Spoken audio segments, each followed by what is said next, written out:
চট্টগ্রামের সাড়া জাগানো দৈনিক পূর্বদেশ পত্রিকার ১৪তম প্রতিষ্ঠা বার্ষিকী পালিত হয়েছে। ১২ ডিসেম্বর শুক্রবার সকালে চট্টগ্রাম প্রেস ক্লাবের জুলাই বিপ্লব হল মিলনায়তনে কেক কেটে প্রতিষ্ঠা বার্ষিকীর উদ্বোধন করেন চট্টগ্রাম সিটি কর্পোরেশনের মেয়র ডাক্তার শাহাদাত হোসেন।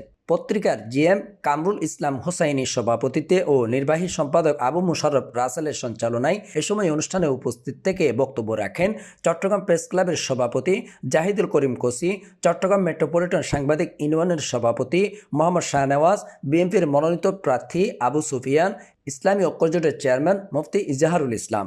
এ সময় পত্রিকা সংশ্লিষ্ট সহ বিভিন্ন রাজনৈতিক দলের নেতাকর্মী ও শুভাকাঙ্ক্ষীরা উপস্থিত ছিলেন। প্রায় 13তম বর্ষপূর্তি আর 14 বছরে যে পা রেখেছে সেটা আসলে বিশাল একটা অর্জন পূর্বদেশ পত্রিকার। বিভিন্ন সমস্যা পেরিয়ে এই পত্রিকাটি যে এখনো তারা তাদের মান ধরে রেখেছে, সেজন্য আমি ওনাদেরকে আন্তরিকভাবে ধন্যবাদ জানাচ্ছি। তো কিছু এই ফ্যাসিস্টরা মাথা চাড়া দিয়ে উঠতে যাচ্ছে, এদের বিরুদ্ধে আপনাদেরকে সবাইকে সোচ্চার থাকতে হবে।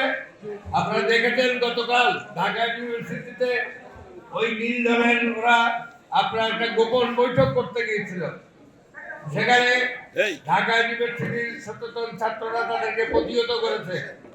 আমরা চট্টগ্রাম প্রেস ক্লাবকে যদি প্রেস ক্লাব এবং সাংবাদিকদের নিয়ে আপনারা যে কুরুচিপূর্ণ মন্তব্য শুরু করেছে তাদের ব্যাপারে সচেতন থাকার আহ্বান জানিয়ে একটা জিনিস আপনাদের সবার দৃষ্টি আকর্ষণ করছি, সেটা হচ্ছে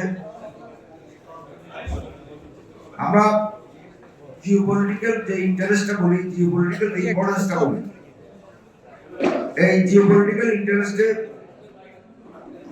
বাংলাদেশের দক্ষিণ পূর্বাঞ্চল তথা চট্টগ্রাম সহ কক্সবাজার সহ এই অঞ্চলটা খুবই ইম্পর্টেন্ট।